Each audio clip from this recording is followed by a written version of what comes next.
हेतु सब सिद्धि ध्रुवमचल मनोभवं गतिं पति बोच्छामि समय पाहुर मिणमोषुध केवली भणिदं नमास्मये साराय स्वानुभूत्या चकासते चित्स्वभावाय भावाय सर्वभावान्तरच्छिदे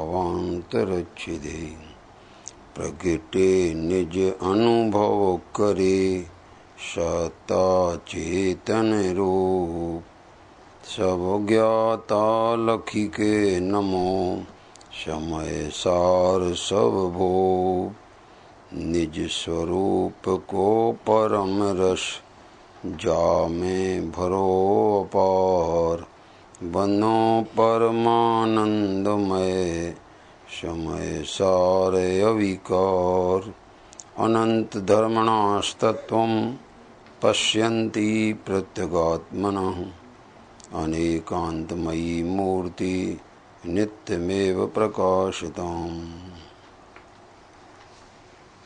ये समय सार जी ग्रंथादिराज है। सवेरे अपन ने समय सार जी की महिमा वाला वो काव्य पढ़ा था और उसका अर्थ का विचार किया था। आज से अपन को थोड़ा समय सार के विषय में चर्चा करनी है। आप बिल्कुल ये ध्यान रखेंगे कि समय सार की जितनी भी चर्चा है वो दूसरों की नहीं है, ये मेरी चर्चा है। मैं ही समय सार हूँ, क्योंकि समय सार 3 प्रकार का होता है। हर चीज़ 3 प्रकार की होती है। मैं आपको बता दूं तो आपके ख्याल में आ जाए।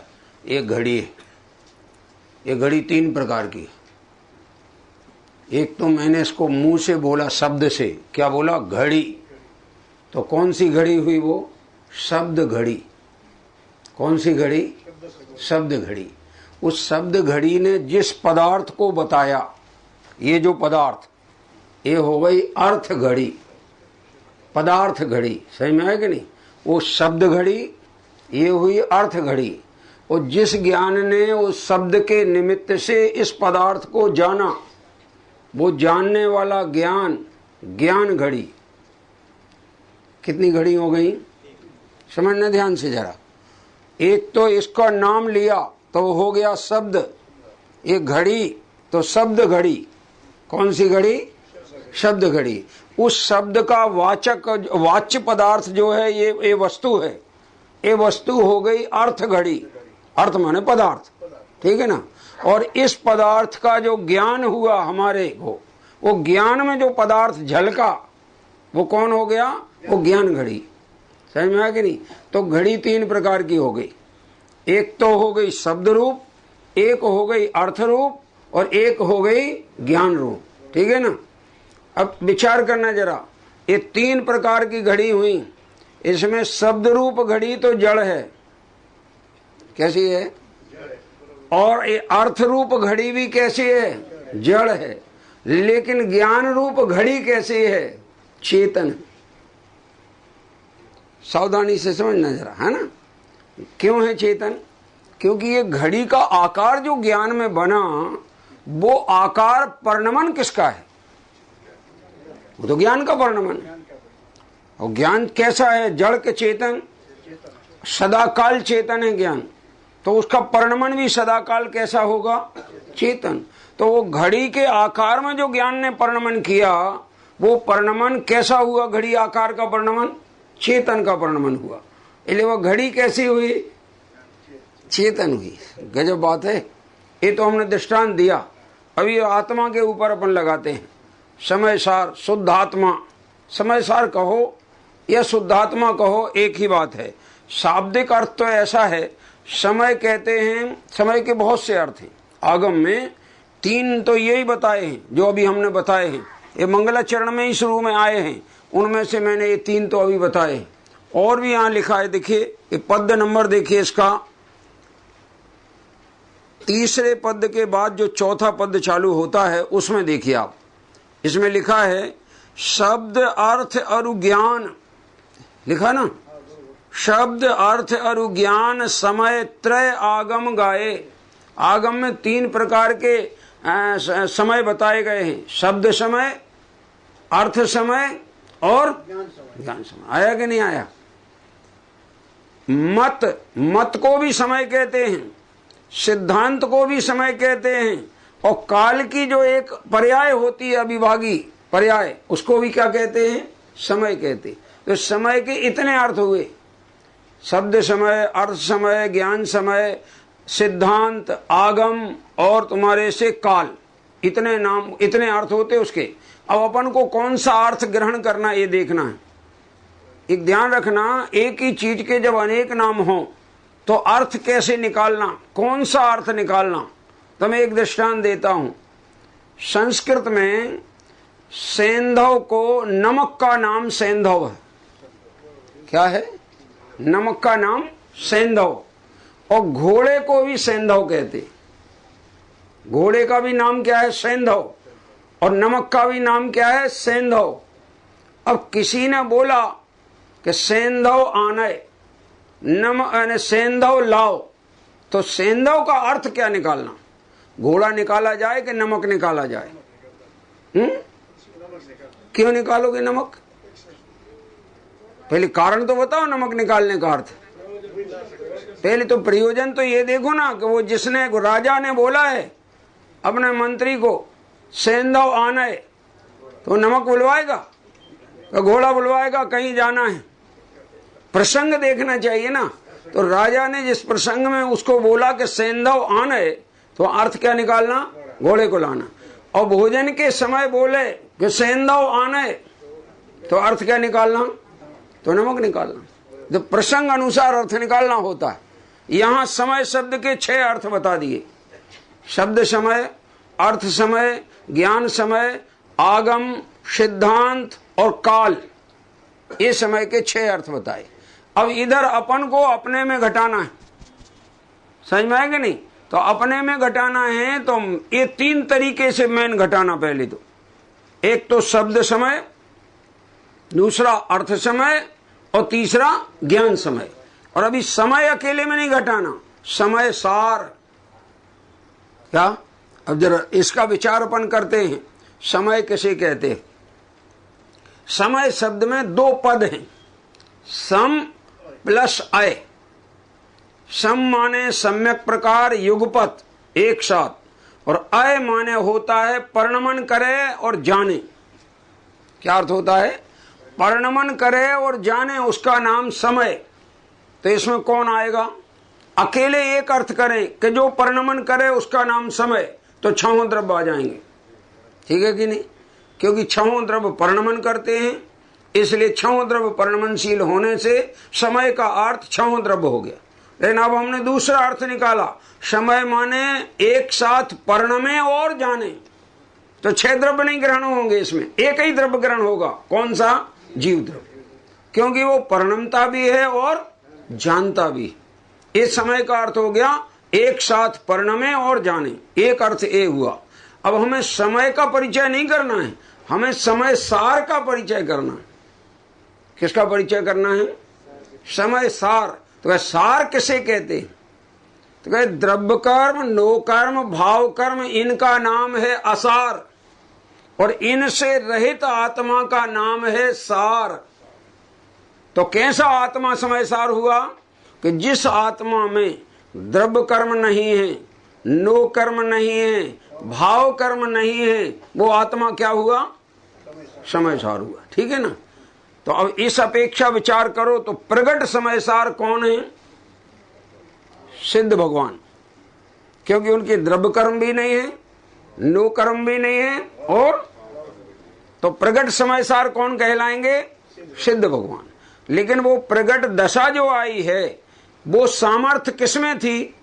दशा जो प्रगटी है, वो प्रगट होने वाली सामर्थ्य किसमें थी? उसी आत्मा में थी ना। तो आत्मा अपनी सामर्थ्य से तो सदाकाल समय सार है। क्या कहा? आत्मा अपनी सामर्थ्य से सदाकाल समय सार है। प्रगट होने पर पर्याय से भी वो समय सार बन जाता है। ख्याल में है कि नहीं? तो प्रगट होने पर जब पर्याय में समय सार बनता है तो वो सिद्ध दशा कहलाती। अरहंत भगवान प्रगट दशा में समय सार नहीं है। क्यों नहीं है? क्योंकि उनके अभी कर्म मौजूद हैं, 4 अघातीय कर्म मौजूद हैं और शरीर रूप 9 कर्म मौजूद है, और ये दोनों हैं असार, और असार के साथ में जो रहे तो वो सार नहीं कहला सकता। समझ में आएगा नहीं? इसलिए अरहंत भगवान भी अभी सार शब्द से सुशोभित नहीं हुए, पर्याय में सिद्ध भगवान ही समय सार हुए। इसलिए इस अध्यात्म ग्रंथ में मंगलाचरण में किसको नमस्कार किया? वंदितु सब्ब सिद्धे, सिद्धों को नमस्कार किया। क्यों किया? उसका कारण ये है, गुरुदेव जहां विराजमान रहते थे वहां एक कोटेशन लिखा था उनके सिर के ऊपर, पूर्णताना लक्ष्यमा लईने जे शुरुआत करवामा आवे तेज वास्तविक शुरुआत छे। क्या कहा? पूर्णता के लक्ष्य से जो कार्य किया जाएगा वो शुरुआत की जाएगी, वो शुरुआत वास्तविक कहलाएगी। जिसके ध्यान में पूर्णता का लक्ष्य नहीं है उसकी वो शुरुआत ही नहीं। समझ में है कि नहीं? तो पूर्णता के लक्ष्य से हमको अपना कार्य करना है, और पूर्णता किसको प्राप्त हुई? सिद्ध भगवंत। तो हमने मंगलाचरण में याद किसको किया? चरणानी योग का ग्रंथ होता, जैसे रत्नकरण साहब का चार, उसमें सिद्धों को याद नहीं किया। नमः श्री वर्धमानाय निर्धूत कलिलात्मने सालोका नाम त्रिलोका नाम यद विद्या दर्पणाय थे। किसको नमस्कार किया? वर्धमान स्वामी को नमस्कार किया। लेकिन अध्यात्म ग्रंथों में किसी व्यक्ति को नमस्कार नहीं किया जाता, ये ध्यान रखो जरा। जितने भी अध्यात्म ग्रंथ हैं सब में एक ही को नमस्कार किया गया, सिद्धों को। चाहे वो अब आप देख लेना योगसार है, सिद्धों को नमस्कार किया गया। ऐसे जितने प्रकार के अध्यात्म ग्रंथ मिलेंगे उन सब में नमस्कार सिद्धों को किया जाता, क्योंकि वो पूर्ण स्वरूप है और हमें वो पूर्ण दशा पानी। हमें अपनी पर्याय में क्या दशा प्रकट करनी है? समय सार दशा प्रकट करनी है। स्वभाव तो मेरा समय सार है, हम स्वभाव से समय सार हैं, आप भी स्वभाव से समय सार हैं, लेकिन पर्याय में समय सार को प्रकट करना। वो दशा जब तक प्रकट नहीं होगी तो कार्य नहीं होगा। इसलिए समय सार का परिचय करा रहे हैं। तो एक अर्थ तो समय सार का ये लेना कि द्रव्य कर्म नो कर्म भाव कर्म से रहित जो हमने शब्द बोला है वो हुआ शब्द समय सार। क्या हुआ? उस शब्द समय सार से जो वाच्य माने जानने में आए ऐसा असंख्यात प्रदेशी अनंत गुणात्मक आत्मा, वो हुआ अर्थ समय सार। कौन सा समय सार? अमूर्तिक असंख्यात प्रदेशी आत्मा अनंत गुणात्मक, वो है अर्थ समय सार। और जो शब्द बोला गया समय सार, वो शब्द समय सार, वो अर्थ समय सार। और ज्ञान ने उस शुद्ध आत्मा का अनुभव किया तो क्या हो गया? ज्ञान समय सार। तो काम कहां बनेगा अपना? कहां बनेगा? ज्ञान में बनेगा। और अपने पास ज्ञान है कि नहीं? तो हमारा काम बन सकता है कि नहीं? है? सरल है कि कठिन है? अरे अपना काम सरल होता है कि कठिन? दूसरे के घर का काम तो कठिन है और अपने घर का काम सरल है। तो ज्ञान अपने पास है और सारा काम कहाँ होना है? ज्ञान में होना है। विपरीत मान्यता का त्याग करना है तो कहाँ त्यागी जाएगी विपरीत मान्यता? ज्ञान में। जहाँ ज्ञान ने निर्णय किया कि मैं देह नहीं हूं, मैं राग नहीं हूं, राग न्यारी चीज है, देह न्यारी चीज है, मैं जो आत्मा ज्ञानमय हूं वो न्यारी चीज है, तो त्याग हो जाएगा। जिसको न्यारा माना ज्ञान ने, जिसको न्यारा जाना ज्ञान ने, उसको अपने से भिन्न जाना, तो ज्ञान में उसका त्याग हो गया। और ज्ञान में त्याग हुआ तो मिथ्यात्व चला गया। क्या कहे? मिथ्यात्व चला गया।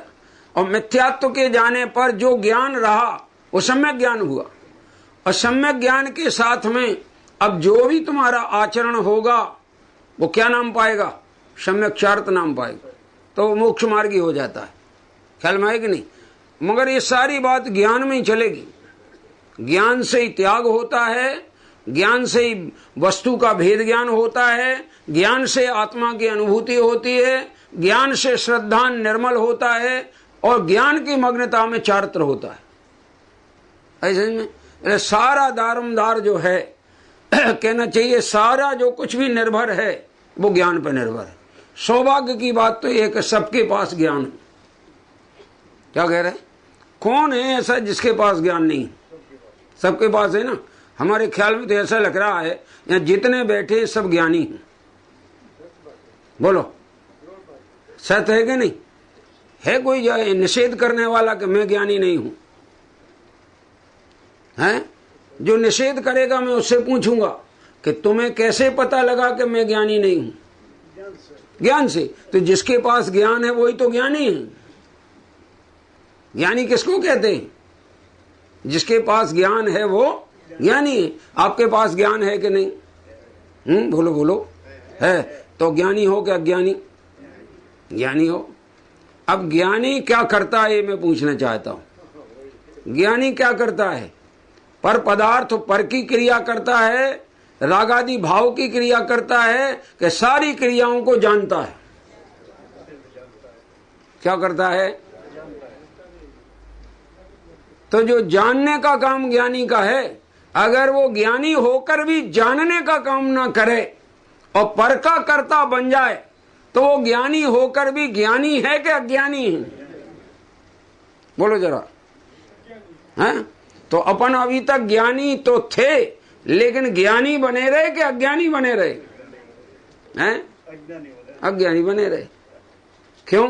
क्योंकि ज्ञान का काम तो जानना था और हमने जानने का काम किया नहीं, हमने तो पर का कर्तापन का काम किया है। अब जैसे समझिए, एक घड़ी को मैंने उठाया, ये उठाया ना, उठाया, देखिए जरा किसने उठाया? किसने उठाया? है? हाथ ने उठाया। चलो ये चल गई, है ना। तो मैं हाथ हूं कि मैं हाथ से भिन्न हूं? अरे समयसार हूं ना मैं। तो समयसार मान शुद्धात्मा, जिसमें द्रव्य कर्म नहीं, नो कर्म नहीं, भाव कर्म नहीं, ये मैं शुद्धात्मा हूं। अब मैं शुद्धात्मा हूं तो ज्ञान मात्र हूं। क्या हूं? ज्ञान मात्र हूं। तो ये घड़ी का कार्य रूपी पदार्थ में हुआ है। किसमें हुआ है? और उठाने की जो क्रिया है वो भी किसमें देखी गई? और रूपी पदार्थ चेतन है कि जड़ है? जीव है कि पुद्गल है? पुद्गल है। तो ये क्रिया किसकी हुई? उठाने की। मैंने क्या किया? अब दूसरी बात, आपने जाना कि उठाऊं ये विकल्प किया। बोलो जरा। अब ये दो में निर्णय करना, फिर बाद में चलेंगे आगे, तीसरा स्टेप बाद में। पहले तो ये बताओ, आपने घड़ी उठाई कि मैं घड़ी उठाऊं ये विकल्प किया? क्या किया? विकल्प किया। तो इसका अर्थ ये निकला कि आपने घड़ी में कुछ नहीं किया। क्या कह रहे? आपने जो भी किया कहां किया? विकल्प में किया, घड़ी में कुछ नहीं किया। अब मैं ये कहता हूं कि आपको घड़ी उठाने का विकल्प हुआ और घड़ी उठी, तो घड़ी की उठने की क्रिया को आपके ज्ञान ने क्या किया? जाना। और मुझे उठाने का विकल्प हुआ, इस विकल्प को किसने जाना? उसे ज्ञान ने जाना। और मैंने जाना, ये जानने की पर्याय हुई, इसे किसने जाना? इसे भी ज्ञान ने जाना। तो ज्ञान ने क्या किया? ज्ञान ने घड़ी की क्रिया की, ज्ञान ने हाथ की क्रिया की, ज्ञान ने राग की क्रिया की, तो ज्ञान ने तो जानने की क्रिया की। क्या की? बोलो। जानने की क्रिया की। जानने की क्रिया वाला ज्ञानी निराकुल और परद्रव्य की क्रिया करने वाला अज्ञानी आकुल। अगर हमें आकुलता है तो उसका कारण हमारा अज्ञान है, दूसरा कुछ नहीं। क्या कहते? आकुलता का कारण अज्ञान और निराकुलता का कारण सम्यक ज्ञान, यथार्थ ज्ञान, भेद ज्ञान। तो भेद ज्ञान कराने के लिए समय सार का परिचय करा रहे हैं। तो यहां इस परिचय में 3 प्रकार से समय सार बताया गया। एक तो शब्द समय सार, दूसरा अर्थ समय सार और तीसरा ज्ञान समय सार। तो आज तक शब्द समय सार तो मौजूद है अनादि का, कब से मौजूद है, और अर्थ भी, अर्थ समय सार भी कब से मौजूद है, अनादि अनंत मौजूद है। लेकिन उस अर्थ समय सार के स्वरूप को जानने वाली ज्ञान की पर्याय वो आज तक प्रकट। अब क्या करना है, ज्ञान की पर्याय प्रकट करना है। और वो ज्ञान किसके पास, सबके पास है। सबकी मत बोलो, यहाँ केवल अपनी बोलो, समझ में आ गया नहीं, क्योंकि सबके बोलने वाले खुद छूट जाते, नियम। सबके पास है ये नहीं बोलना, मेरे पास है ये बोलना, समझ में आ गया कि नहीं। ज्ञान मेरे पास है। अब मैं अपने ज्ञान से पर पदार्थों को जानता हूं कि नहीं।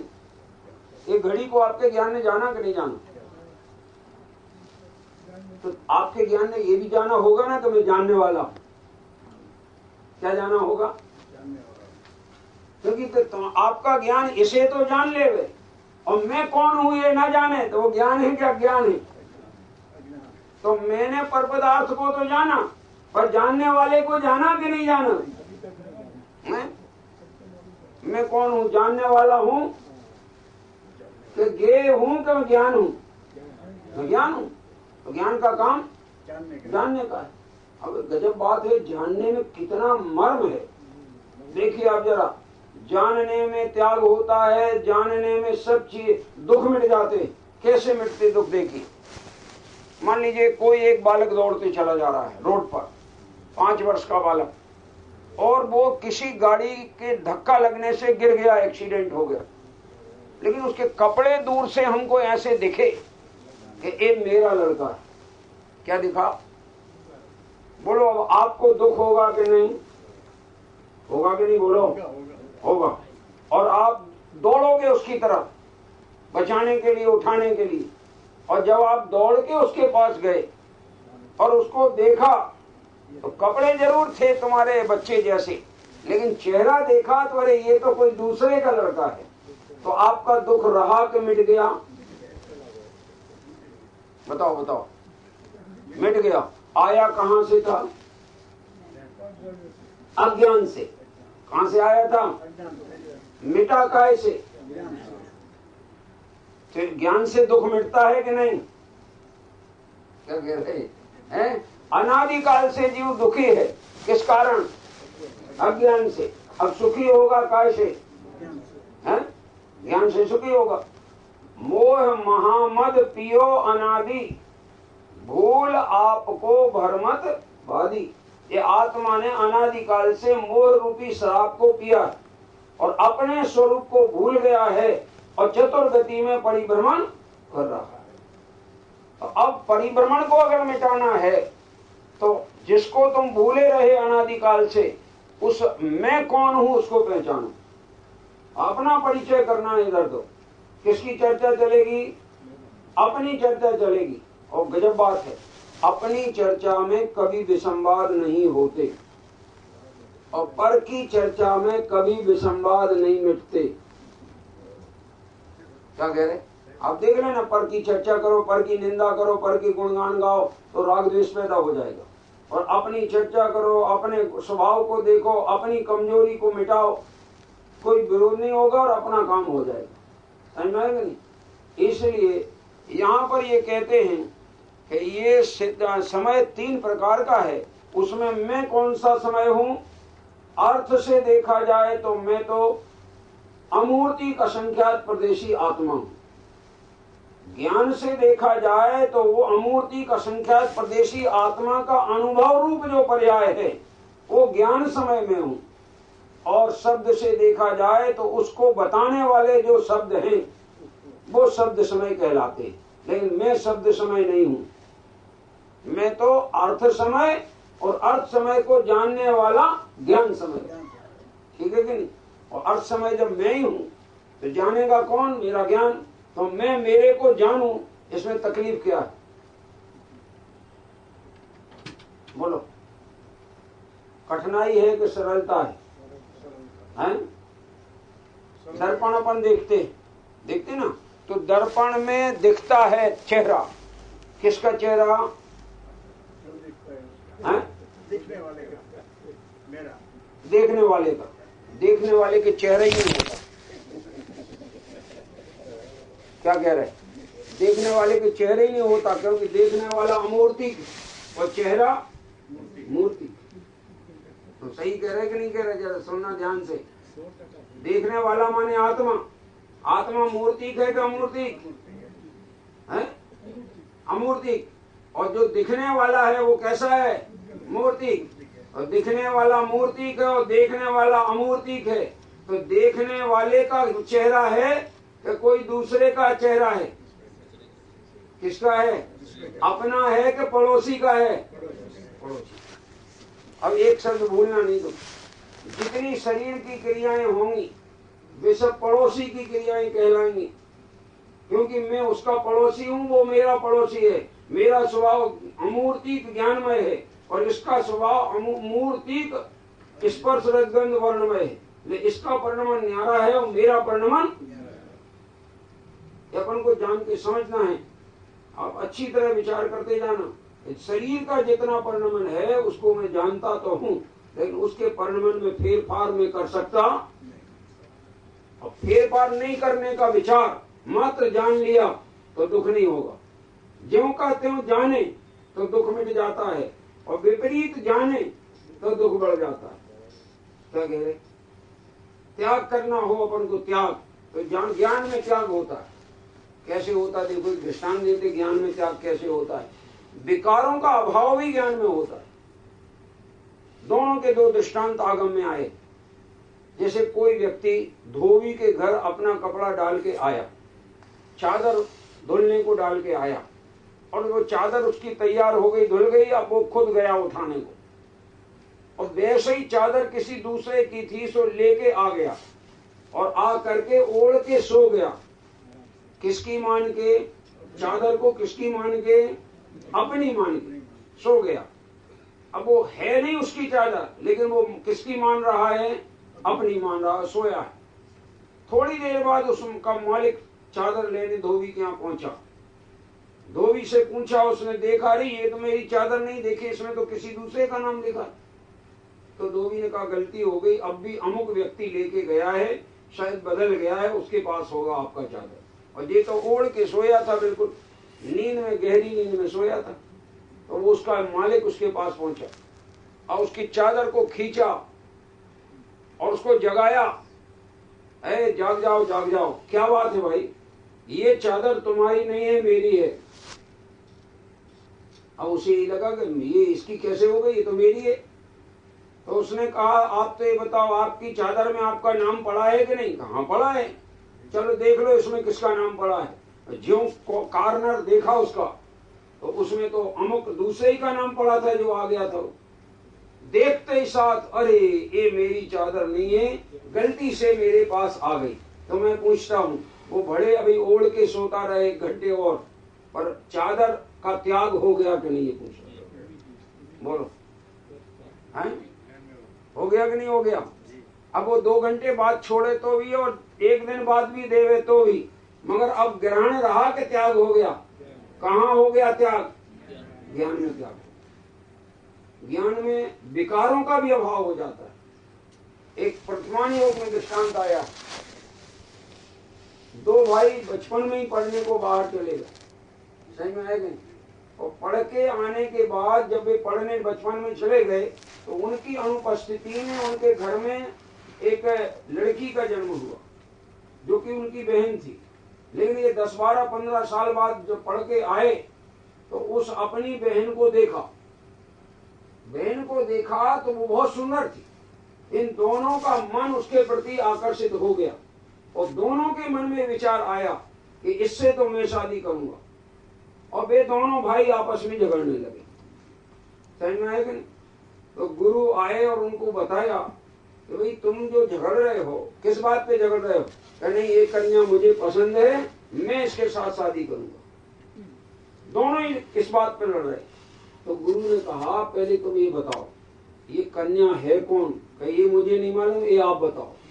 तो बोले तुम जब पढ़ने गए ना उस समय ये कन्या का जन्म हुआ था, ये तुम्हारी सगी बहन है। सगी बहन है, बस परिणाम बदल गया।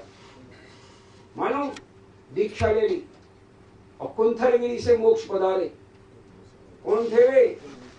है, कुलभूषण और देश, इन दोनों के कथानक आगम में आया है। तो विकार का जो भाव पैदा हुआ था, काय से हुआ था? अज्ञान से।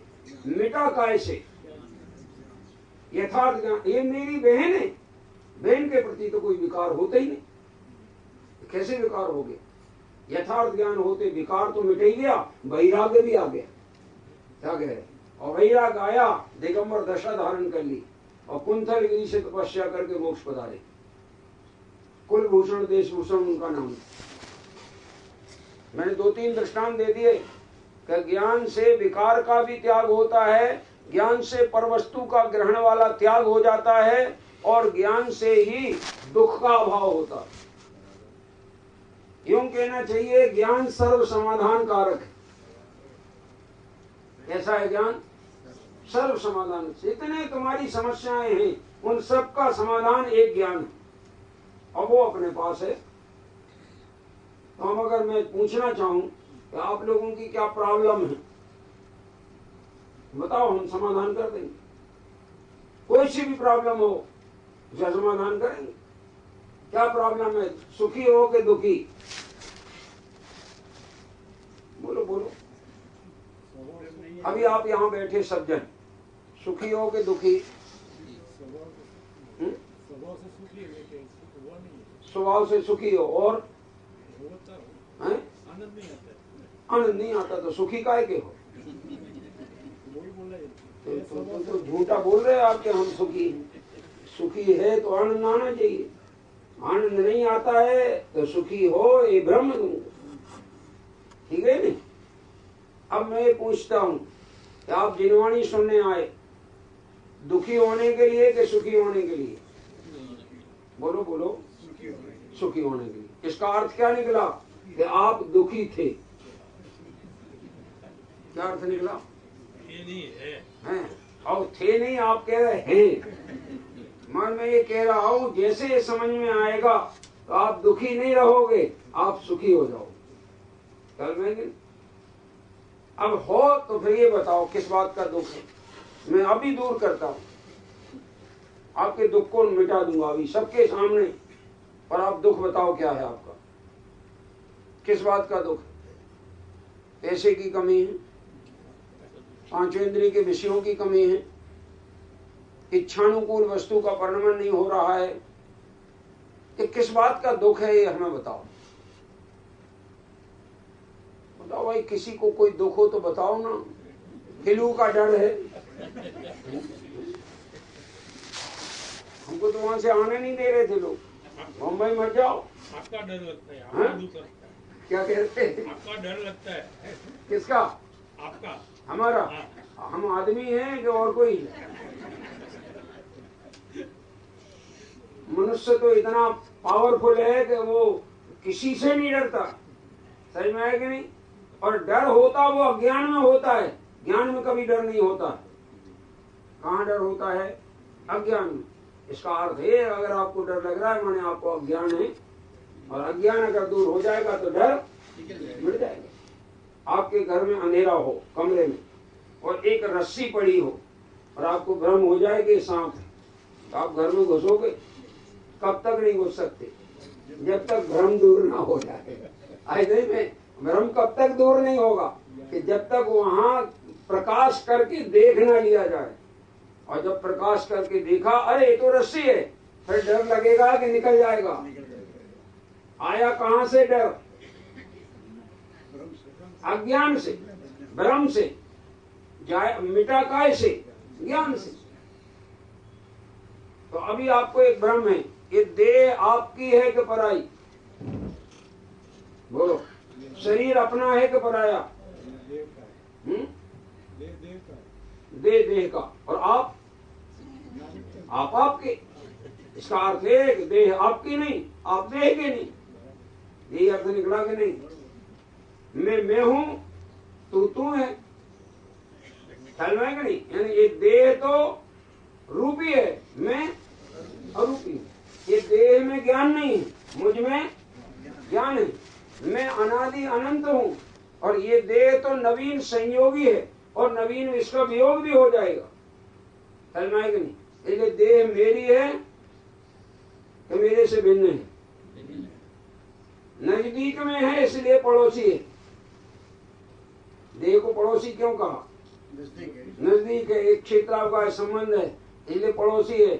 मेरी जाति की नहीं है, मेरे कुल की नहीं है, मेरे एक भी गुण उससे मिलते नहीं है, और वो उत्पन्न और नष्ट होने वाली है, और मैं अनादि अनंत हूँ। दोनों एक कैसे हो सकती? बोलो, कभी एक नहीं हो सकती। तो मरण के समय जीवों को दुख होता है। अपना भी मरण होगा कि नहीं, जरा बोलो सब जन। हैं? हैं?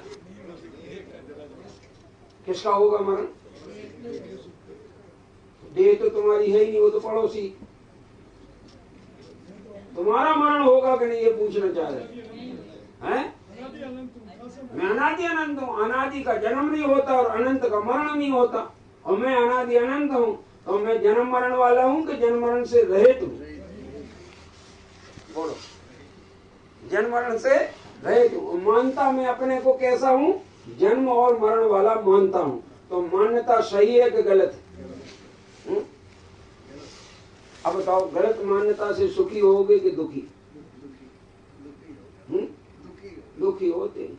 देखो, एक कुत्ता होता ना, कुत्ता वो हड्डी चबाता, हड्डी चबाने, सूखी हड्डी को चबाता है तो उसके मसूड़े में लग जाने से खून निकलता है, तो खून का उसके जिह्वा में स्वाद आता है। तो वो क्या मानता है? किसका स्वाद आ रहा है? हड्डी का स्वाद। उसकी मान्यता सही है कि गलत? वो कुत्ता समझदार है कि ना समझ? बोलो ना, बोलो बोलो। ना समझना, बड़ी देर में बोला आपने ना समझ। ये सोच रहे हो कि समझदार है कि क्या है, हैं? अरे तुरंत बोलो ना कि ना समझ है, ना समझ है। अब मैं आपसे पूछता हूँ, ना समझ क्यों है? क्योंकि जिसमें से वो स्वाद नहीं आ रहा है, उसमें से ये स्वाद मान रहा है, इसलिए ना समझ है। ठीक है कि नहीं? उसी को मूर्ख भी कहते हैं। क्या कहते हैं? ना समझ कहो कि मूर्ख कहो, एक ही बात है। अब आपसे फिर प्रश्न करते हैं, विचारो जरा। आपको भूख लगी हो, रसगुल्ला खाने को मिले, तो रसगुल्ला में से सुख आएगा कि दुख? सच बोलो, बोलो बोलो। हैं? सुख आएगा काय में से? रसगुल्ला में से। खाते जाओगे तो सुख बढ़ते ही जाएगा शायद, हैं? एक लिमिट तक सुख आएगा, और वो लिमिट के बाद खाओगे तो दुख आएगा। किसमें से? हैं? तो आप ये बताओ, रसगुल्ला में सुख है कि दुख? सच बताओ, क्या है? न उसमें सुख है न उसमें दुख है, और आप उसमें सुख भी मानते हो और आप भी दुख भी मानते हो। तो आपकी मान्यता में और वो कुत्ते की मान्यता में अंतर बताओ क्या है? क्या अंतर है? सरखा ही हुआ। कहते हैं सरखा ही हुआ। क्यों? क्योंकि जैसे भ्रांति से वो जिसमें स्वाद नहीं उसमें स्वाद मान रहा है, ऐसे ही भ्रांति से मैं भी जिसमें सुख और दुख दोनों नहीं है, उसमें हम सुख भी मानते और दुख भी मानते हैं। तो ये समझदारी है कि भ्रांति है? और ये भ्रांति से जीव दुखी होगा कि सुखी होगा? आत्म भ्रांति सम रोग नहीं, सदगुरु वैद्य सुजान, गुरु आज्ञा संपथ्य नहीं, विचार औषधि ध्यान। भ्रांति के समान कोई रोग नहीं। यहाँ आपकी भ्रांतियां मिटाई जा रही। अभी तो इसमें मंगलाचरण आएगा, अमृत चंद्राचार्य का मंगलाचरण है, जिसमें वे शुद्धात्मा को नमस्कार करेंगे और वहां कहेंगे, नमः समय साराय, मैं शुद्धात्मा को नमस्कार करता हूँ। कैसा है वो शुद्धात्मा? स्वानुभूत्या चकाशते, वो अनुभव में प्रकट होता है। आत्मा कहाँ प्रकट होता है? आत्मा के दर्शन करना है। कहाँ मिलेगा आत्मा? अनुभव में मिलेगा। किसके अनुभव में? अपने स्वानुभव में आत्मा मिलेगा। और जब अनुभव में मिलेगा तो कैसा मिलेगा? चित्त स्वभावाय, चेतन स्वभाव वाला, और भावाय माने सत्ता वाला। सत्ता द्रव्य को बताती है और चित्त स्वभाव उसके गुण को बताता है। और सर्वभाव अंतर छिदे, वो आत्मा ऐसा है जिसमें स्व पर सब कुछ जाना जाता है, लोकालोक के सर्व पदार्थों को जानता है, ऐसी उसकी पर्याय है। तो मैं वो द्रव्य हूं जो सत्तावान हूं, मैं वो द्रव्य हूं जिसका गुण चित्त स्वरूप माने चेतना है, ज्ञान है। दर्शन ज्ञान को चेतना कहते हैं, ये चेतना मेरा लक्षण है। और मेरी पर्याय में जानन स्वभाव होने से स्व को भी जानता हूं और पर को भी जानता हूं। स्वानुभूत्या चकाशते चित्त स्वभावाय भावाय सर्व भावांतर छिदे। नमस्कार किसको किया? शुद्धात्मा को। वो भी कौन से शुद्धात्मा को? जो स्वानुभूत्या चकाशते, जो अनुभव में प्रकट होता है, ऐसा शुद्धात्मा निश्चय से नमस्कार करने योग्य है। और जिनके अनुभव प्रकट हो चुका है, जो समय सार बन चुके हैं पर्याय में, ऐसे सिद्ध भगवान को नमस्कार करना व्यवहार है। और अपने शुद्धात्मा का अनुभव करके नमस्कार करना वो क्या है? वो निश्चय। निश्चय में होता है धर्म और व्यवहार में होता है पुण्य। पुण्य धर्म नहीं है, पुण्य को धर्म कहना व्यवहार है, लेकिन पुण्य को धर्म मानना सही है कि गलत है? गलत है, मिथ्यात्व। इस वस्तु का स्वरूप वो अपने ख्याल में आना चाहिए। तो यहाँ क्या कहते हैं कि आत्मा जो है, नमा समय साराय का अर्थ जब इन्होंने पंडित जयचंद जी ने किया तो वे ये लिखते हैं, भावार्थ में देखिए जरा, भावार्थ इस पेज में आया, 3 पेज पे भावार्थ आया। यहाँ लिखते हैं, यहाँ मंगल के लिए शुद्धात्मा को नमस्कार किया। 3 पेज पर नीचे पैराग्राफ लिखा, भावार्थ लिखा है। यहाँ मंगल के लिए शुद्धात्मा को नमस्कार किया। यहाँ कोई प्रश्न करे कि इष्ट देव का नाम लेकर नमस्कार क्यों नहीं किया? क्या प्रश्न किया? देखो भाई, ये नाम का आग्रह भी इतना बढ़ गया है लोगों को कि तुम तो वो ही नाम लो तो ही धर्म होगा, अब वो नाम नहीं लो तो धर्म नहीं होगा। और हमारे यहाँ महामंत्र जो है सबसे बड़ा, उसमें कोई का नाम नहीं लिया। नमो अरहंताणम किसका नाम है? पद है वो, अरहंत कोई नाम नहीं है। नमो सिद्धाणम, सिद्ध भी पद है, वो किसी का नाम नहीं है। नमो आयरियाणम, वो आचार्य पद है, वो किसी का नाम नहीं है। नमो वज्जायाणम, वज्जाय उपाध्याय पद है, वो किसी का नाम नहीं है। और नमो लोए सभ्य साउणम, सर्व साधु वो पद है, वो किसी का नाम नहीं है। तो नाम को नमस्कार किया है कि पद को नमस्कार किया है? पद बड़ा कि नाम बड़ा है? आत्मा को नमस्कार किया। तो आत्मा की 5 अवस्थाएं हैं। एक अवस्था है अरहंत रूप, एक अवस्था है सिद्ध रूप, एक अवस्था है आचार्य रूप, एक अवस्था है उपाध्याय रूप, और एक अवस्था है साधु रूप। ये 5 अवस्थाएं आत्मा की हैं और उनमें नमस्कार किया है अवस्था को। किसी का नाम क्यों नहीं लिया? आपने एक मेरी भावना सुनी कि नहीं मुझे नहीं मालूम, मैं सुनाई देता हूँ। 3 पंक्तियां उसकी है, 4 पंक्ति। जिसने राग द्वेष कामादिक जीते सब जग जान लिया। जिसने राग द्वेष काम आदि को जीता माने बीतरागी हो गया, और सब जग जान लिया माने सर्वज्ञ बन गया, और सब जीवों को मोक्ष मार्ग का निष्प्रय हो उपदेश दिया माने हितोपदेशी हो गया। ऐसे 3 गुण जिसमें हो, फिर उसको तुम बुद्ध, वीर, जिन, हरिहर, ब्रह्मा या उसको स्वाधीन कहो। तुम्हें उसका नाम फिर बुद्ध देना हो, ब्रह्मा देना हो, राम देना हो, महावीर देना हो, जो भी नाम देना हो दो। 3 गुण होना चाहिए, सर्वज्ञ, वीतरागता, सर्वज्ञता और हितोपदेशीपना। ये 3 गुण जिसमें हो, हमें फिर नाम से मतलब नहीं, तुम उसको जो नाम रखना हो तो रखो, पर गुण होना चाहिए। ये गुण नहीं हो तो नाम को हम नमस्कार नहीं करते, हम तो गुणों को नमस्कार करते। समझ में आया? व्यक्ति का आग्रह नहीं करना चाहिए।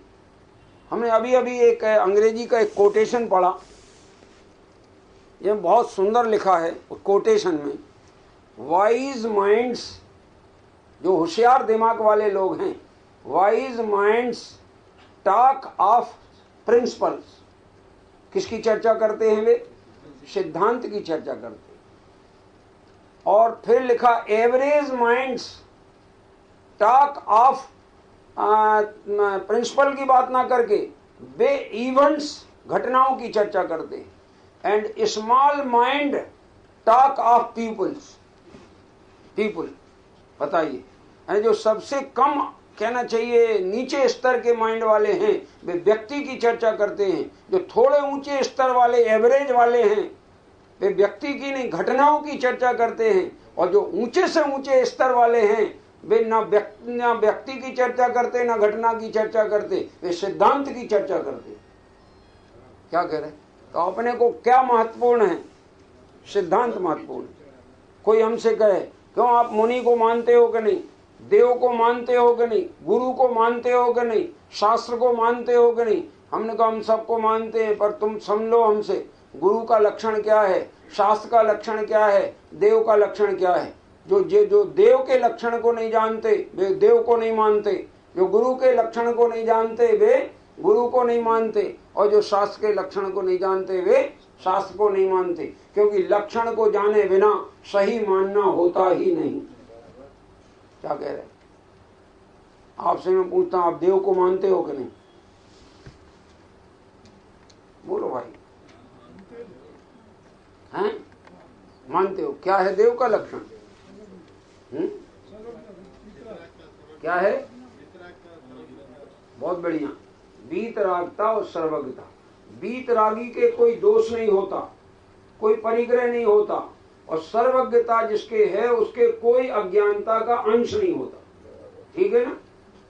तो अब अगर आपने देवता को वीतरागी सर्वज्ञ माना है तो देवता का जो स्वरूप हो उसमें राग का अंश होना कि राग रहित होना, आप विचार करके देख लो जरा।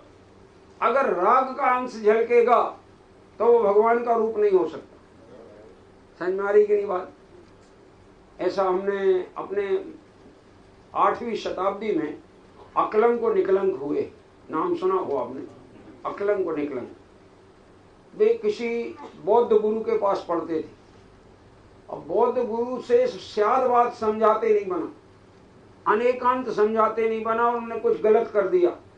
तो ये दोनों जो वहां पढ़ रहे थे, छिप कर पढ़ रहे थे, इन्होंने उसमें बोर्ड में सुधार कर दिया कि अनेकांत तो शायदवाद का ये अर्थ है। गुरु को पता लग गया किसने सुधारा, वे समझ गए कोई यहाँ पर जैन होना चाहिए, और उनको पकड़ने के लिए उन्होंने अभियान चलाया, लेकिन ये सब अभियान में बच गए। तो उसके दिमाग में एक कार्य आया बौद्ध गुरु के कि ये दिगंबर जो होगा या जो धर्म जैन होगा वो अपनी देवता की मूर्ति का उल्लंघन नहीं कर सकता। क्या कहा? देव की मूर्ति का उल्लंघन नहीं कर सकता। देव की मूर्ति बुलवाओ इनकी जैनियों की, और यहाँ रखो, और सब बच्चों से बोलो कि इसका उल्लंघन करो, इसको लांघो। जो लांघ जाएंगे वे तो सब बौद्ध ही होंगे, जो इनका इनकार करेगा वो जैन होगा, पकड़ में आ जाएगा। ये उन्होंने तरीका अपनाया। उस समय इन्होंने क्या चतुराई की, अकलंक और निकलंक। तो वो मूर्ति तो थी वीतरागी, लेकिन उस पर एक धागा डाल दिया। क्या डाल दिया? तो वह बन गई सरागी, और उसको लांग गए। समझ में आएगा नहीं? यानी धागा मात्र से सरागी हो गई। हाँ, तिल तुष मात्र भी परिग्रह हो, ऐसा लिखा है सूत्र पावड़ में 17वीं गाथा में कुंद आचार्य ने। मुनिराज के तिल तुष मात्र भी परिग्रह हो। तिल तुष माने नहीं आई समझ में? एक तिल को लो, तिल, उसमें से तुष निकालो, कितना निकलेगा? उतना भी परिग्रह अगर मुनिराज के हो तो मुनिराज निगोद जाता है। क्या कह रहे? और ज्यादा परिग्रह हो और उसको मुनिराज माने तो मुनि का स्वरूप समझ में आया क्या? देव का स्वरूप समझ में आया क्या? और जिनवाणी में तो वीतरागता का पोषण होता है, राग का पोषण नहीं होता है। जिनवाणी में लौकिक प्रयोजन घटाए जाते हैं, लौकिक प्रयोजन का पोषण नहीं किया जाता है। और हम जिनवाणी के माध्यम से दुनिया को अगर बताएं कि तुम ऐसा करो तो तुम्हारा ऐसा काम बन जाएगा, ये मंत्र जपो तो तुम्हें ये सिद्धि हो जाएगी, ये अगर हमने बताया तो इसमें प्रयोजन कौन सा पुष्ट हुआ? लौकिक। तो वो फिर जिनवाणी नहीं हुई। जिनवाणी में तो लौकिक प्रयोजन मिटाया गया हो और आत्मिक प्रयोजन साधा गया हो, आत्महित की चर्चा हो, लौकिक चर्चा ना हो। तो ये यहाँ कहते हैं यहाँ कोई प्रश्न करे कि इष्ट देव को नाम लेके नमस्कार क्यों नहीं किया, उसका समाधान ऐसा है, वास्तव में इष्ट देव का सामान्य स्वरूप सर्व कर्म से रहित सर्वज्ञ वीतराग शुद्ध आत्मा ही है। इसलिए अध्यात्म ग्रंथ समय सार कहने से, अध्यात्म ग्रंथ में समय सार कहने से इसमें इष्ट देव का समावेश हो गया। तथा एक ही नाम लेने में अन्य मतवादी मत पक्ष और मत का विवाद करते हैं, उन सब का भी निराकरण समय सार के विशेषणों द्वारा हो गया। अन्यवादी जन अपने इष्ट देव को नाम लेते हैं, उसमें इष्ट का अर्थ घटित नहीं होता, मानते तो उसको इष्ट देव है, लेकिन इष्ट देव तो तब कहलाए कि बीतरागी सर्वज्ञ और हितोपदेशी हो तो इष्ट कहलाए, अन्यथा तो इष्ट कहला सकता नहीं। उसमें अनेक बाधाएं आती हैं। शादवादी जैनों को तो सर्वज्ञ वीतरागी शुद्धात्मा इष्ट है, फिर वह चाहे इष्ट देव को परमात्मा कहो, परम ज्योति कहो, परमेश्वर, परम ब्रह्म, शिव, निरंजन, निष्कलंक, सिद्ध, सत्यात्मा, चिदानंद, सर्वज्ञ, वीतराग, अरहत, जिन, आप्त, भगवान, समयसार इत्यादि हजार नामों से कहो, वे सब नाम कथनचित सत्यार्थ हैं। सर्वथा एकांतवादियों के भिन्न नामों में विरोध है, शादवादी के विरोध नहीं है, इसलिए यथार्थ अर्थ को समझना चाहिए। माने आपको ये भी पता लग गया होगा कि यहाँ जो नमस्कार किया, शुद्धात्मा को नमस्कार किया, किसी व्यक्ति का नाम लेके नमस्कार नहीं किया, क्योंकि व्यक्ति के नाम में राग द्वेष पक्षपात का जन्म होता है और उसके गुणों के नाम से राग द्वेष मिट जाता है, पक्षपात मिट जाता है। ऐसे गुण जिसमें हो वो मेरे लिए आराध्य, और ऐसे गुण जिसमें ना हो वो मेरे लिए आराध्य नहीं। खत्म, झंझट खत्म। अब नाम तुम्हें क्या देना है सो दे दो।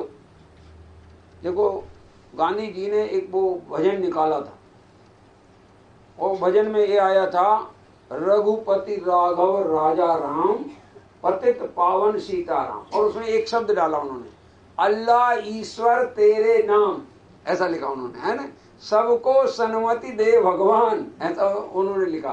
माने सब तुम्हारे नाम है, तुम सबको सन्मति माने अच्छी बुद्धि प्रदान करो, ऐसा भी उन्होंने निकाला। तो आपस में सामंजस्य का कारण बना, किसी को फिर उसमें गंध नहीं आई। और अगर एक राम अकेले को याद करते हैं और उसमें जो अन्य नाम नहीं डालते तो झगड़ा हो जाता। यहाँ तो नाम डालने का प्रश्न ही नहीं है, यहाँ तो ये गुण जिसमें हो वो देवता है, ये गुण जिसमें ना हो वो देव नहीं। ये जैन दर्शन अलौकिक दर्शन है। 2000 वर्ष पहले समंत भद्राचार्य हुए, महावीर स्वामी को नमस्कार करने लगे तो महावीर स्वामी से प्रश्न करते हैं। उनका एक ग्रंथ है जिसका नाम है आप्त परीक्षा, आप्त मीमांसा, जिसका दूसरा नाम है देवागम स्तोत्र। समझ में आया कि नहीं? उसमें उन्होंने प्रश्न किया, आप जिनेंद्र भगवान में आपके सामने झुकूं, नमस्कार करूं, इसके पहले आप ये बताओ कि आप में क्या विशेषताएं हैं जिनके कारण मैं आपको झुकूं। तो उनकी तरफ से उन्होंने स्वयं जवाब लिखा कि देवागम नभोयान चामरादि विभूतिया, देवता मेरे पंच कल्याणक मनाने को आते हैं, 64 चंवर ढुरते हैं, ये महान आश्चर्य मेरे होते हैं। समंत्रभद्र बोले, इन कारणों से मैं आपको नमस्कार नहीं करूंगा, क्योंकि ये कारण तो माया विश्व की दृश्यन्ते, विश्व में मायाचारियों के भी ये कार्य दिखाई देते हैं, ये इन कारणों से आप मेरे को महान नहीं हो और मैं आपको नमस्कार नहीं करूंगा। और कारण दीजिए। तो और कारण में उन्होंने दिया, मेरे शरीर की छाया नहीं पड़ती है, मेरे नेत्र के पलक नहीं मटकते हैं, मेरा दिव्य शरीर होता है। तो उन्होंने कहा, यद्यपि ये कारण बराबर दिव्य हैं, लेकिन ये कारण भी रागी द्वेषी देवों में पाए जाते हैं। रागी द्वेषी देवों के शरीर की छाया नहीं पड़ती, उनके पलक नहीं मटकते।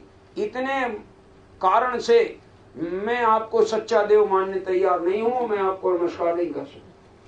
फिर तीसरा पद में उन्होंने कहा, मेरे दोषों की और आवरण की हानि हुई है, दोषों की हानि से मैं बीतराग हो गया हूं और ज्ञानावरणादि की हानि से मैं सर्वज्ञ हो गया हूं, मेरे अनंत चतुष्टय प्रकट हुआ है। बोले अब मैं आपको नमस्कार करता हूं, क्योंकि मुझे भी अनंत चतुष्टय अपनी पर्याय में प्रकट करना है। नहीं बात।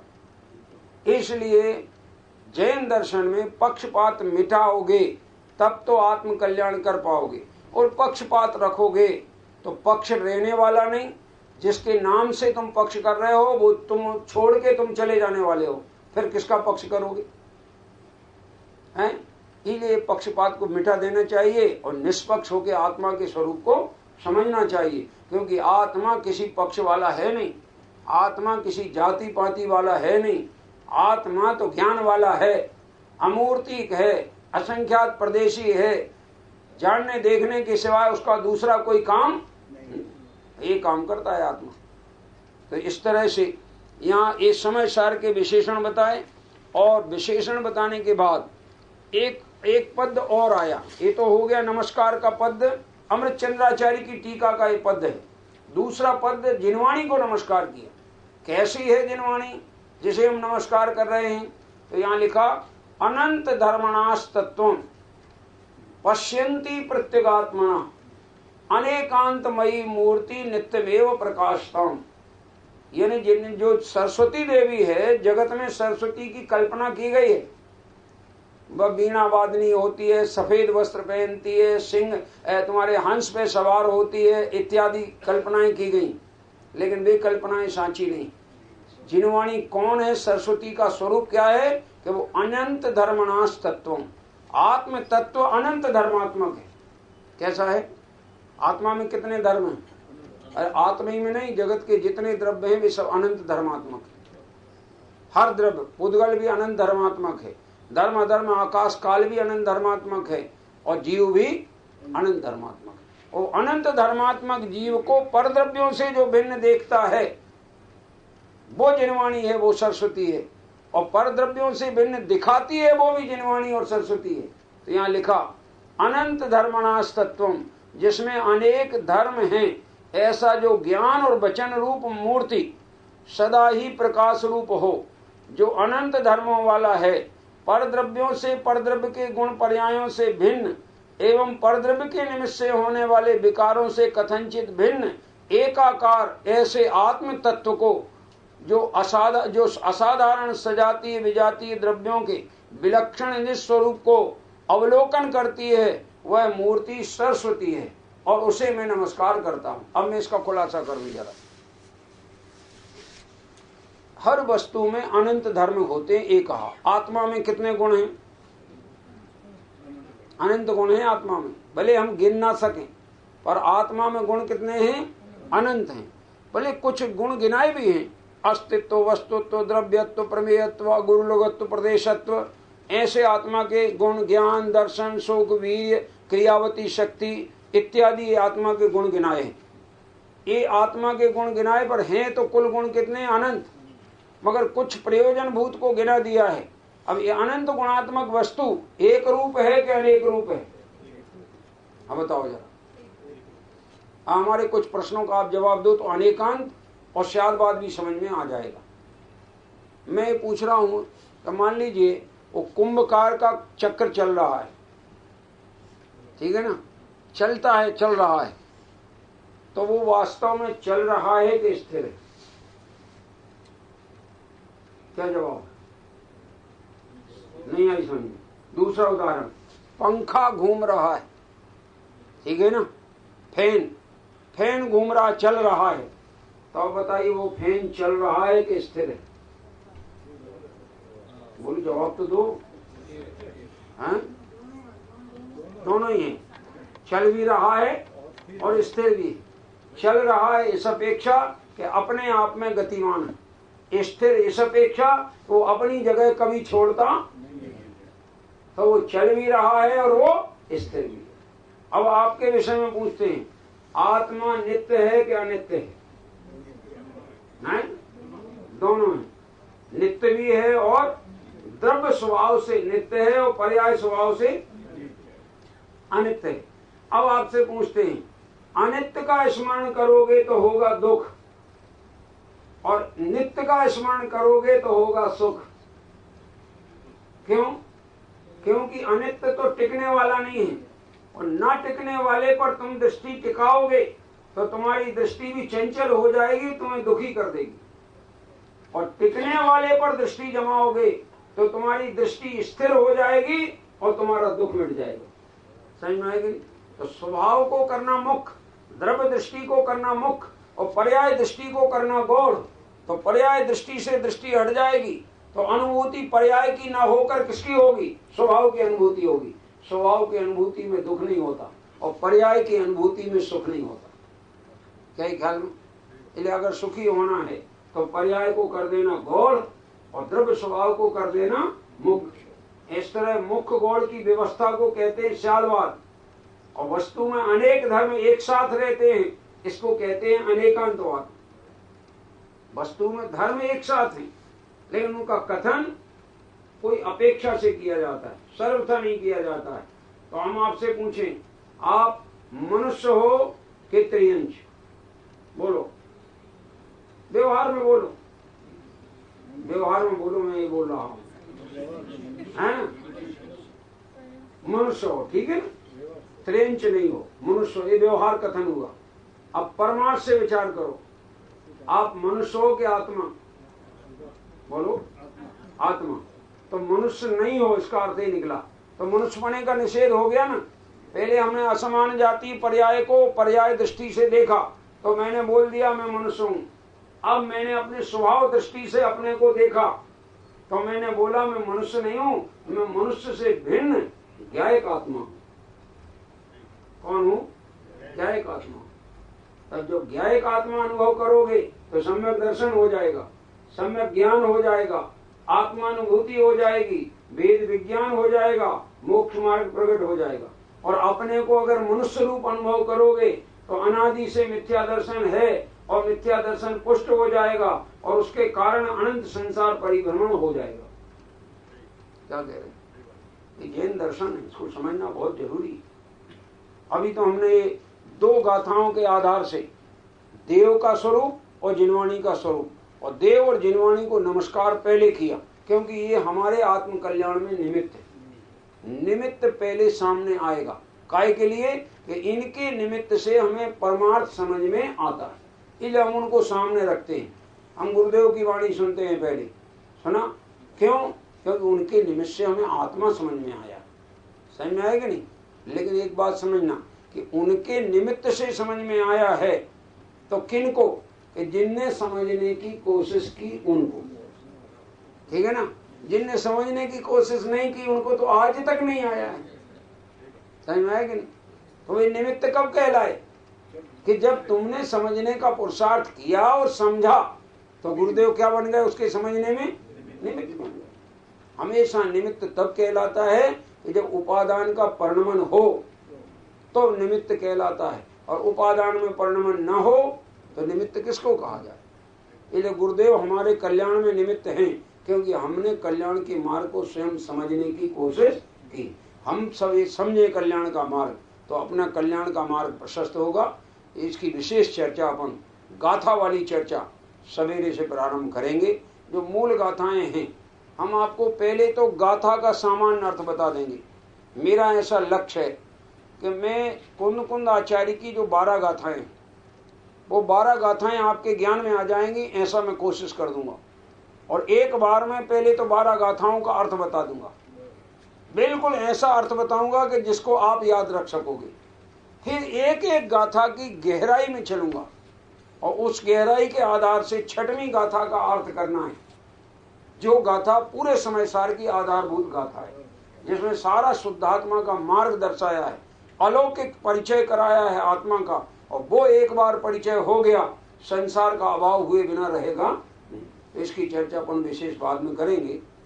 अब अगर आपको 2-4 प्रश्न लाए हों और हों तो हम समाधान कर दें, अन्यथा अपन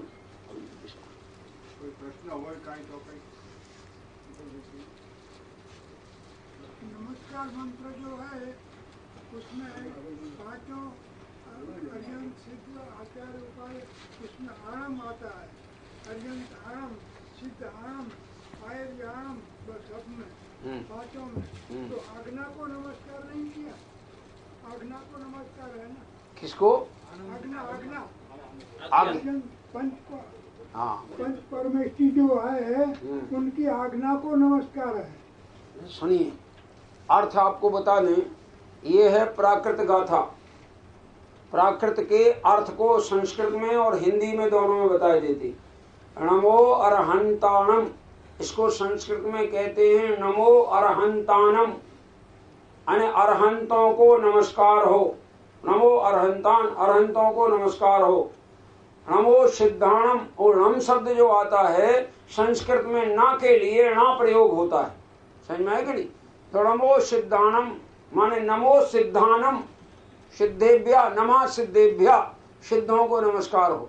तो सिद्धों को नमस्कार किया, वहां भी णा शब्द का प्रयोग आया है, वो प्राकृत में णा हो गया, संस्कृत में ना होता है। तो नमस्कार के लिए वो नम शब्द हर बार आया है, अन्य कोई प्रयोजन से वो नहीं आया है। ऐसा में नमो आयर्याणम माने आचार्यों को नमस्कार हो। नमो वज्रायाणम, उपाध्यायों को नमस्कार हो। और नमो लोहे सब सावणम, लोक के सब साधुओं को। इस सब साधुओं का मतलब क्या निकला? सब साधु माने सभी को हम साधु मानते, अर्थ नहीं है। सब साधु माने जो साधु के लक्षण में घटित होते हैं, उन सब साधुओं को नमस्कार है, जिनके भीतर जिनके ज्ञान ध्यान तप और निर्ग्रंथ दशा और आत्मज्ञान मौजूद है, तीन कषाय का अभाव है, उनको हम गुरु कहते हैं। ऐसे जगत में जितने भी गुरु हों, अभी वर्तमान में 3 कम 9 करोड़ मुनिराज हैं। कितने? 3 कम 9 करोड़ मुनिराज हैं, गुण स्थान प्रमाण, और उनकी पूरा डिटेल अपने पास है। तो उन सबको नमस्कार, सब भावलिंगी, उनको नमस्कार किया जाता है। ऐसे मुनियों को नमस्कार हो। तो जो पंच परवेष्टि वाला जो पद है, जिनमें नमस्कार अपन ने पंच परवेष्टि को किया है, उसमें नम शब्द का कोई अलग अर्थ नहीं निकालना है। वो प्राकृत में नम का णम हो जाता है, ना का ना बन जाता है, ऐसा नियम। इसलिए हर जगह नम शब्द आया है माने नमस्कार हो, भाई इतना अर्थ है। नमो शब्द है और वो अंत में ना शब्द आया तो ना का णम शब्द प्रयोग किया है, अन्य उसमें कोई प्रयोजन नहीं। और उसका अर्थ ही ऐसा किया आगम में। एक धबला एक ग्रंथ है, महान ग्रंथ, आचार्य वीरसेन आचार्य की टीका है, षटखंडागम नाम का एक ग्रंथ है, सबसे प्राचीन ग्रंथ है, जो पहली बार सर्वप्रथम लिखा गया। हाँ, उस श्रुत ग्रंथ की टीका में वीरसेन आचार्य ने लिखा कि अरहंत का, अरहंताणम का अर्थ क्या है। तो जितने 3 लोक में अरहंत हुए हैं, उन सब अरहंतों को नमस्कार हो। जितने 3 लोक में सिद्ध हुए हैं, उन सब सिद्धों को नमस्कार हो। जितने 3 लोक में आचार्य हुए हैं, उन सब आचार्यों को नमस्कार हो। और जितने लोक में उपाध्याय हुए, उन उपाध्यायों को नमस्कार हो। और अंत में लिख ही दिया कि नमो लोहे सब सावणम, सब साधुओं को। तो जो लोहे और सब शब्द है वो अंत दीपक कहलाता है, और अंत दीपक का अर्थ सब में व्याप्त हो जाता है। एक कमरे में अंत में दीपक जला के रख दो तो प्रकाश कहाँ तक फैलेगा? पूरे कमरे में। बीच में रख दो तो प्रकाश कहाँ फैलेगा? पूरे में। और शुरुआत में रख दो तो भी प्रकाश कहाँ फैलेगा? पूरे में। तो ये अंत दीपक में आखिरी में विशेषण लगाया नमो लोहे। उन्होंने आचार्य ने खुलासा किया कि एक जगह क्यों लगाया, तो एक जगह लगाया, तुम 5 में लगा लेना। नमो लोहे सब अरहंताणम, नमो लोहे सब सिद्धाणम, नमो लोहे सब आयर्याणम, नमो लोहे सब वज्रायाणम, नमो लोहे सब, ऐसा उसमें ये अर्थ है। प्राकृत गाथा है, प्राकृत भाषा है, इसलिए उसमें अन्य अर्थ की कल्पना नहीं करना है। बस अरहंतों को नमस्कार हो, सिद्धों को नमस्कार हो, आचार्यों को नमस्कार हो, उपाध्यायों को नमस्कार हो, और लोक में सर्व साधुओं को नमस्कार। इतना उसका अर्थ है, अन्य अर्थ नहीं। गुरुदेव तो त्रिकाणवर्ती बोलते हैं। क्या? आलम शब्द अलग से नहीं है, वो अरहंत, अरहंत शब्द है ना, तो संस्कृत में बनता अरहंतान, समझ में आएगा नहीं? तो प्राकृत में अरहंताणम ये शब्द बनता है, और कोई शब्द नहीं है उसमें। हमारे पास प्राकृत की पुस्तक भी है, हम स्वयं प्राकृत की गाथाओं का अनुवाद कर रहे हैं, और उनका अर्थ भी, उसकी व्याकरण भी हमने सीखी। तो वो देख करके आप व्याकरण से जो भी प्राकृत के जानकार हैं वो तो आपको बता सकेंगे कि वो आणम शब्द अलग से नहीं है वहां पर, वो तो ना का प्रतीक है, इसलिए ना की जगह अणम शब्द का प्रयोग करते। अपने श्वेतांबर में ऐसा पाठ है, नमो नमो अरहंतानम, देख लेना आप जरा। वहां णा शब्द का प्रयोग नहीं किया, तो वो संस्कृत का शब्द हो गया। नमो अर्हंतानम, नमो सिद्धानम, ऐसे। जबकि वहां है नमो, क्योंकि प्राकृत में ना नहीं होता, कभी प्राकृत में ना की जगह ना होता। ये नमो अर्हंतानम, नमो सिद्धानम, नमो आयरियानम, नमो अज्जायनम, नमो लोह सब सावनम। इसमें एक और भ्रांति होती लोगों को, हैं तो पद 5, कितने हैं? 5 पद हैं, लेकिन लोग भ्रांति से 9 पद मानने लगे। कैसी भ्रांति हो गई कि 5 पदों के नाम लेने का जो महात्म्य है, एक और गाथा, 2 गाथाओं में पूरा आया है। तो पहली गाथा में 5 पद के नाम आए हैं, दूसरी गाथा में उसकी महिमा आई है। ऐसो पंचणमो यारो शब्द पाव पणाशनो मंगलाणाम च शब्देशिम पडमम होई। तो ये पंच नमस्कार मंत्र जो है, ऐसो पंचणमो यारो सब पाव पणाशनो, सब पापों का नाश करने वाला है। सब मंगलों में पहला मंगल है, मंगलाणाम च शब्देशिम पडमम होई मंगलम। इसको पढ़ने से, पंच परमेष्ठी का नाम लेने से मंगल हुआ करता है, आत्मा का कल्याण होता है। ये उसमें लिखा है। और लोगों ने क्या समझा कि इसके भी 4 पद बना दो, तो दूसरे के 4 चरण के 4 पद बना दिए और 5वें मिलाए तो हो गए 9।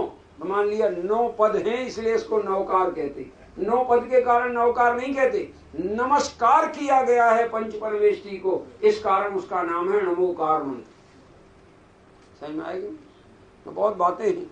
मैंने तो इसमें लेख लिखे, और लेख लिख के नायरोबी में था ना, तो लेख लिखा और वहां के पत्रों में छपवाया और खुलासा किया। उन्होंने कहा जिसको इसमें शंका हो तो वो अवश्य पूछे, तो उसका समाधान किया जाएगा। और कोई हो बात ऐसी आपकी, तो देखो समाधान करना हमें आगम सम्मत हमारा कार्य है। फिर आपको समाधान ना हो तो आप और जगह भी अभ्यास करना, देखना, अन्यत्र से समाधान करना, मगर समाधान करके अपने ज्ञान में शंका दूर करना और निराकुल होकर के आत्मिक सुख को भोगना। क्या कोई ना कोई प्रश्न हो तो पूछी सके છો?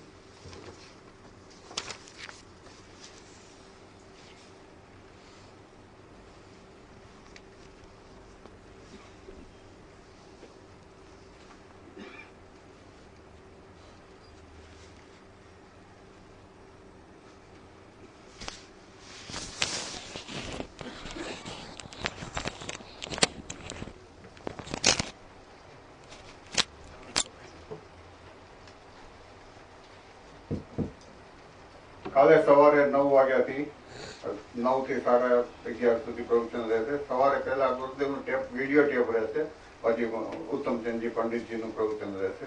કાલે સાંજે 2 પ્રવચન રહેશે. એક ગુજરાતી પંડિત હિતેશભાઈ આવી જશે, એટલે પહેલું પ્રવચન એમનું રહેશે, બીજું પંડિતજીનું પ્રવચન રહેશે.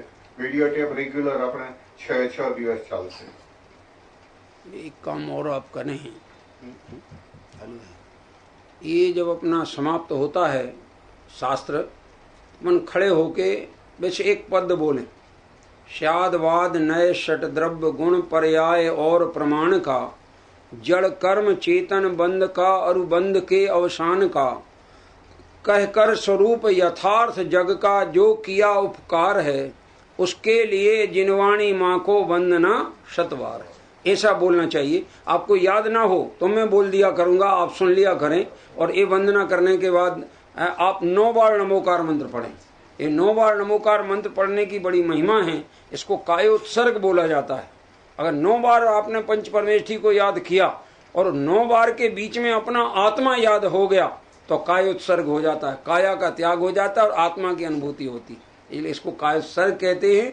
और ये बोलने की परंपरा बहुत उत्कृष्ट मानी गई, क्योंकि अपना प्रयोजन ही आत्मा का अनुभव करना है, और वो नमोकार मंत्र के माध्यम से आत्मा का अनुभव कराने की एक परंपरा है। तो इसको नमस्कार भी करना चाहिए अंत में, और इसके बाद में 9 बार नमोकार मंत्र बोल के शांति से जाना चाहिए। ऐसा। हाँ, जिनवाणी स्तुति बधाई पासे बोलवानी। आत्मज्ञान में ही आत्मा की सिद्धि और प्रसिद्धि है। आत्मज्ञान में ही पीन रूप विश्व की भी सिद्धि है।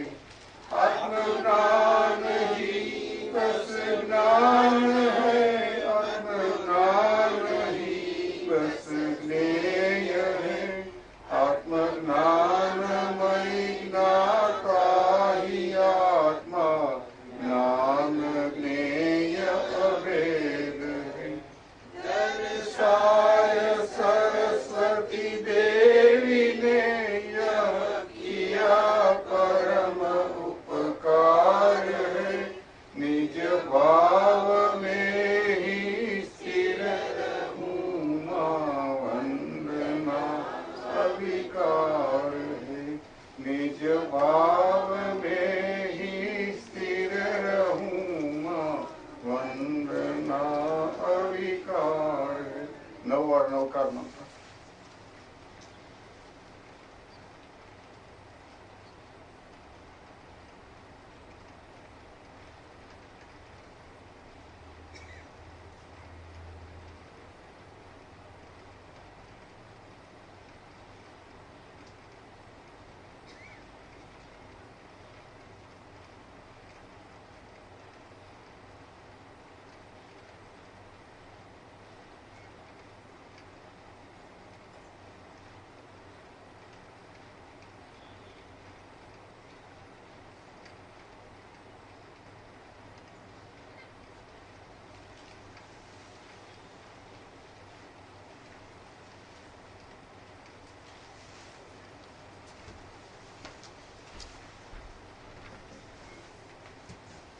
एक 2 मिनट जरा अपનું સ્થાન ગ્રહણ કરો।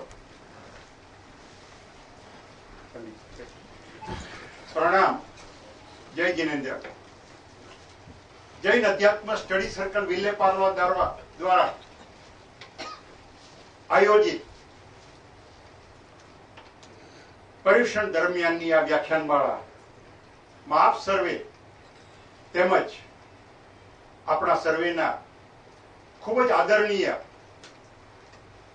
प्रवचनकार डॉक्टर उत्तमचंद जी जैन अने बीजा स्वाध्यायकार श्री हितेश भाई काले सवारे जेवो हाजर थशे तेमज मारा साथी कार्यकर भाईओ आ एक यज्ञ छे आपणा मननी अंदर विराजमान धर्मात्मा ने जागृत करवा माटे ढंढोळवा माटे सचेत करवा माटे मोक्ष मार्गे जता रस्ता पर केवा केवा कार्यों साथे केवा केवा अभिगम साथे आपणे मोक्ष प्रत्ये वहेलासर पहोंची सकीए एनी जागृति लाववा माटे थईने डॉक्टर उत्तमचंद जी जैन जेवो विद्वान पंडित प्राचार्य जे लखेलुं छे ते આપણને માર્ગદર્શન આપી રહ્યા છે। આમ તો ઘણા વર્ષોથી આ વ્યાખ્યાનમાળા જૈન અધ્યાત્મ સ્ટડી સર્કલ વિલેપાર્લા આયોજન કરે જ છે, છતાં આ જીવ વ્યવહારિક જીવ છે, સંસારી જીવ છે અને સંસારી જીવને હંમેશા જ્યારે આપણા પર્યુષણ આવે ત્યારે જ આપણે જાગૃત કરી શકીએ છીએ। એક જ શબ્દમાં કહું, સંસ્થા તમારી છે, અમે બધા અમારા થકી તમારા થકી તમારી હાજરી થકી અને જ્યારે આવા વિદ્વાન પંડિત આપણા આમંત્રણ તમારા મારા સર્વેના આમંત્રણને માન આપીને અત્રે ઉપસ્થિત થાય ત્યારે અમને અમારો હોંસલો વધે છે। અમને એમ થાય કે જે કંઈ આયોજન કરીએ છીએ એમાં આપનો સંપૂર્ણ સહકાર છે અને સહકાર થકી જ આ આયોજન અમે કરવા ફળીભૂત થયા છીએ। Simultaneously sir, we are grateful to you for your kind and gracious presence at Bombay, at Vile Parla during the Paryushan days. It is a matter of great satisfaction, simultaneously happiness, that there is somebody like you who is able to enlighten our soul, our thinking process and bring it at a proper level. We are thankful to you, grateful to you for this. અને આપ સર્વે જે આટલી મોટી સંખ્યામાં even રાતના 10:30 પણ ઉપસ્થિત રહ્યા એ બદલ આપ સર્વેનો આભાર। બસ એટલું જ કહીને વિરમીશ। સંસ્થા આપણા બધાની છે, આપણા બધા થકી છે અને આપણા બધાના પ્રયાસથી સંસ્થા આ કાર્યક્રમો ચાલુ રાખી શકે છે. બસ એટલા સાથે ધન્યવાદ. જય જિનેન્દ્ર. બસ ને મનોહરભાઈ, બસ ઓકે. આજનો કાર્યક્રમ પૂર્ણ થાય.